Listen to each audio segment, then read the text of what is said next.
సీఎంఓలనేమో ఒక మేడం మొత్తం రాజ్యం ఏలుతుందంట.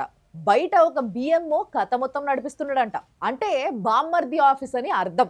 మొత్తం ఐఏఎస్లు ఐపీఎస్లు కూడా ఫైళ్లు పట్టుకొని ఆడికే పోతున్నట్ట ట్రాన్స్ఫర్ల కోసం. అదొక పవర్ హౌస్ లెక్క తయారైందంట. మంత్రులయ్యి ఏవేవో కథలు బయటిన పడతాయి.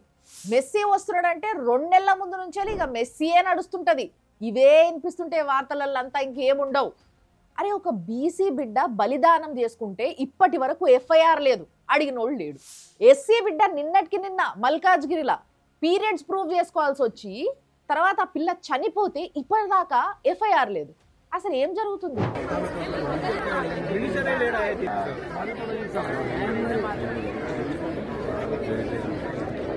రేవంత్ అన్న హాస్టళ్ల సమస్యలు, కాలేజ్ల సమస్యలు, డ్రైనేజ్ల సమస్యలు, రోడ్ల సమస్యలు, దోమల సమస్యలు, అసలు మీరు ఒక జీవో తీసుకొచ్చిండ్రు.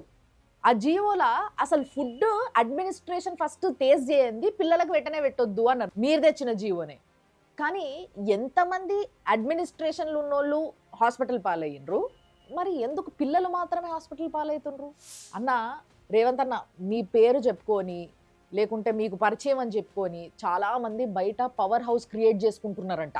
వాళ్ళు ఎంత లాభపడుతున్నారో నాకు తెలియదు, కానీ మీకు ఫ్యూచర్లో వచ్చేది ఎంత నష్టమో ఒకసారి ఆలోచించుకోండి. రేవంత్ అన్న ఇంకొక ముచ్చట, సంక్రాంతి పండుగ వచ్చింది, బస్ టికెట్ల రేట్లు 50% పెంచేసిండ్రంట. అన్న మీకు అన్ని మతాల్లో లోట్లేసారు కదా, మరి అప్పుడేమో ఆఫర్లు, ఇప్పుడేమో ఒకటేసారి పెంచేయడం, అంటే అక్కడ లోటు బడ్జెట్ అంతా ఇక్కడ కవర్ చేసుకుంటురా అన్న? అన్యాయం అనిపిస్తలేదా అన్న మీకు ఇది? ఆ మంత్రట, ఈ మంత్రట, ఆమెనట, ఈమెనంట, అక్కడిన్ని కోట్లట, ఇక్కడిన్ని కోట్లట. అరే రంకు ముచ్చట్లు లేదా బొంకు ముచ్చట్లు, ఇవే తప్పితే ఒక్కటి కూడా ప్రజా సమస్యలు కనిపిస్తలేవా మీడియా వాళ్ళకి? ఎవరికి కూడా తెలుగు మీడియాకి తెర వెనకాల కథలు అని చెప్పి హెడ్లైన్స్లన్నీ గివే పెట్టుకుంటుండ్రు.